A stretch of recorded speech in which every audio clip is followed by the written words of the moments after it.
Saiba por que o Python é a melhor linguagem de programação. Bem-vindo ao meu canal. Eu me chamo Moacir Moda, eu sou desenvolvedor há 10 anos e hoje eu sou líder técnico na Codivance. Aqui nesse canal a gente vai falar sobre assuntos não técnicos da nossa profissão tão técnica que é o desenvolvimento de software. Bom, hoje não vai ser tão não técnico assim, né? Vai ser um pouquinho mais técnico. Primeiro de tudo, eu queria pedir desculpa para vocês. Eu tô gravando do meu celular hoje, com meu fone de ouvido e tal, porque infelizmente está tendo algumas mudanças aqui. Antes feito do que perfeito, né? Bom, eu resolvi falar sobre questões técnicas hoje, né? Cara, porque o assunto tá uma bosta, assim. É o lance do coronavírus, é esse lance de Bolsonaro e Moro, todo mundo discutindo, e esses caras discutir sobre isso e sobre assuntos relacionados é o que esses caras querem, é colocar um contra o outro. O que acontece é que pessoas que são semelhantes acabam discutindo porque só enxergam as diferenças um dos outros, né? Então eu tô de saco cheio disso, então eu resolvi falar sobre coisa técnica hoje, tá? Não é tão técnico assim, mas é técnico e vai ser muito legal. Bom, na semana do programador profissional, o Renzo estava ensinando Python, né? Ensinando pra galera como que o Python funciona, as maravilhas do Python, e ele fez o famoso import this. Eu já conhecia usando Python, mas eu não sabia do easter egg import this. Então se você tiver um terminal aí perto de você agora, abre o terminal do Python e escreve import this. Ele vai printar as 20, e entre aspas 20, né, porque na verdade são 19, orientações para escrever um belo código em Python. Tá, mas o que é o Zendo Python, né? O Zendo Python basicamente é uma série de orientações, né? Ele não é obrigatório, tá? Como se fosse um código, né? Um guia de estilo muito parecido com a PEP8. Você não conhece, dá um Google aí, PEP8 Python. Serve basicamente para a gente tentar fazer com que todo mundo desenvolva um código sob as mesmas premissas e assim atingir consistência. Então assim, qual que é a sacada, né? O Guido, o criador do Python, ele foi muito sagaz na hora que ele identificou que código é muito mais lido do que escrito, né? A gente está sempre muito mais revisando o código do que escrevendo novo código, né?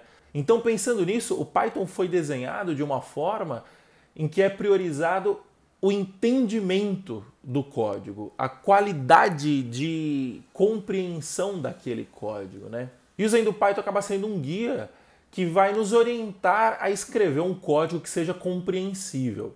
Bom, então vamos lá para os mandamentos do Zendo Python. O primeiro deles é explícito é melhor que implícito. O que acontece é o seguinte, uma comunicação ela flui muito melhor quando as duas partes estão sendo simples, explícitas e diretas. Com o código é a mesma coisa. Então o que você acha que é mais fácil? Você bater o olho numa função e entender o que aquela função faz só de ler o nome dessa função?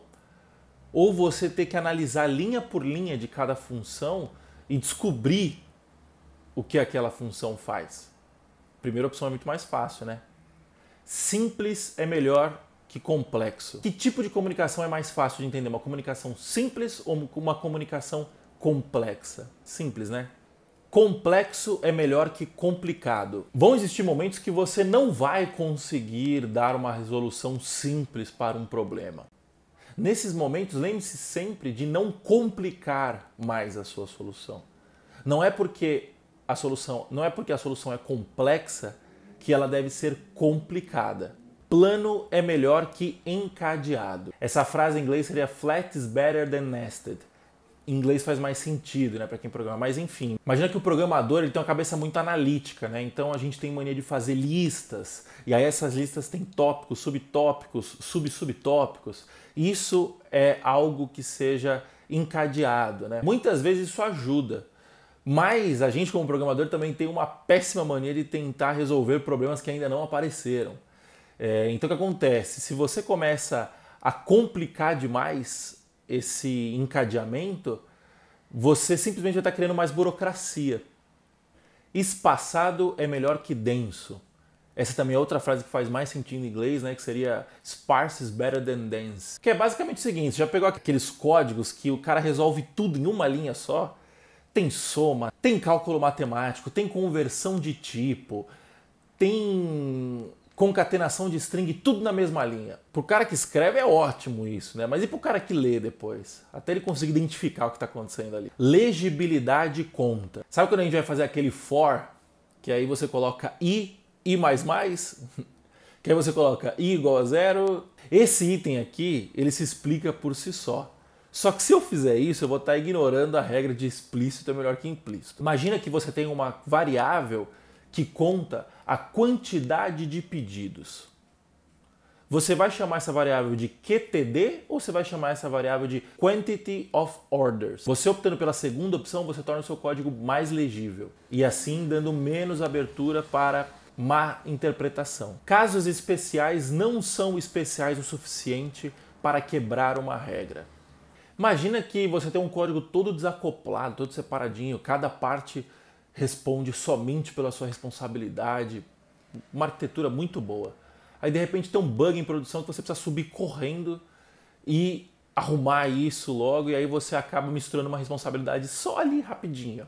Quantas vezes o sistema cai? O sistema cai muito, o sistema cai pouco? Porque se ele cai pouco, será que vale a pena fazer isso? Ou então, será que vale a pena você fazer isso correndo e logo em seguida fazer uma atualização correta? E se ele cai muito, será que não é por causa disso que o seu sistema está caindo muito?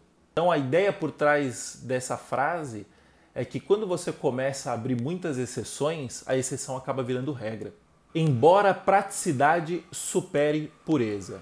Essa é uma continuação da frase anterior, que também faz a gente lembrar que o objetivo do código é resolver um problema. O código é meio, o código não é fim.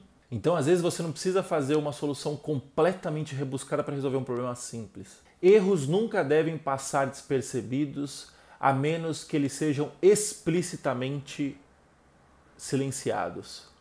Aqui é a junção de duas frases, né? E basicamente é o seguinte, quando você ignora um erro, via de regra ele tende a voltar no futuro mais forte. E com código isso não é diferente. Então assim, por mais que um erro não interfira, não impeça o seu código de funcionar, ele precisa ser documentado e ser corrigido assim que possível. Frente a uma ambiguidade, evite a tentação de adivinhar. Ainda seguindo na parte dos erros, né? Só que é mais ou menos tipo quando sua internet está ruim e aí você liga na operadora de internet e os caras mandam desligar o modem, deixar 5 minutos desligado e ligar novamente.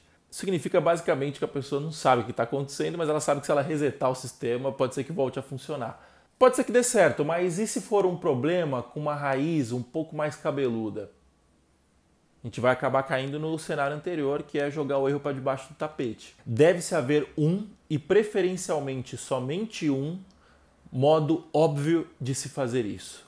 Python é uma linguagem muito versátil e muito dinâmica, né? Então você consegue fazer muita coisa e fazer a mesma coisa de vários modos, né? De vários jeitos. Isso é bom, mas isso ao mesmo tempo é ruim, porque você perde padronização.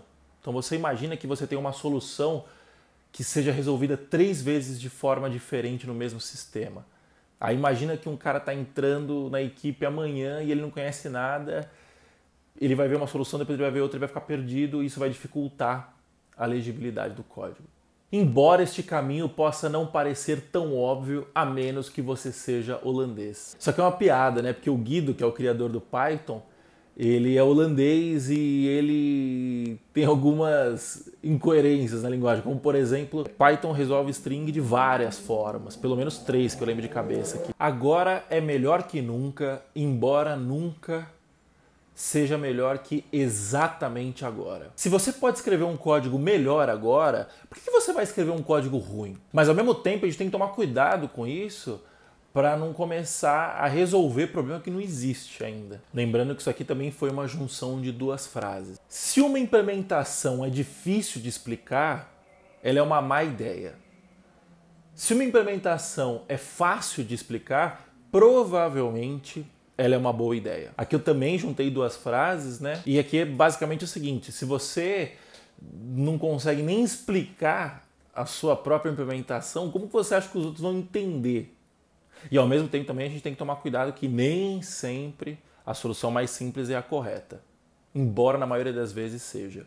Também uma junção de duas frases. E para finalizar, namespaces são uma puta boa ideia, vamos usar mais isso. E finalizando, falando dos namespaces, né, que no Python é você conseguir trocar o nome de um módulo que você importa, um módulo, uma classe, um objeto que você importa. E o autor do Zen do Python, o Tim Peters, achou isso maravilhoso e quis comentar sobre isso.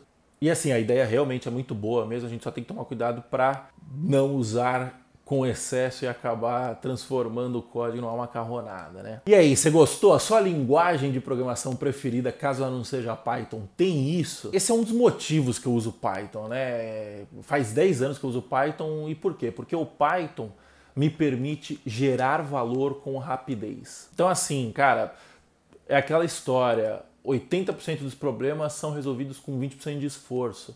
O Python diminui ainda mais esses 20% de esforço, entendeu? O Python é simples, o Python é fácil, o Python permite uma colaboração muito fácil e o Guido sacou isso muito rápido, você entendeu? Esse é um dos principais motivos pelo qual eu uso Python e pelo qual eu recomendo você também usar, tá bom? Bom, por hoje é só. Muito obrigado pela sua presença. E aí, você concorda, você discorda? Eu tô aqui para falar e também para ouvir o que você tem a dizer, tá bom? Então, por favor, deixe os seus comentários aqui embaixo e vamos bater um papo. Se você quiser aprofundar o papo, a gente tem um grupo lá no Telegram que chama Galera Python Pro, que é o bit.ly/galera-python-pro. Você digitando esse endereço no seu navegador, você vai acessar o grupo e bater papo sobre o que eu posto aqui no meu canal, que o Renzo posta no canal dele, nos conteúdos dele e todos os conteúdos do Python Pro. Me siga nas redes sociais, @moacirmoda, e por favor me mande sugestões de novos vídeos. Eu vou ficar muito feliz em falar sobre o que você quer ouvir, tá bom? É isso então, até a próxima, valeu, tchau, tchau.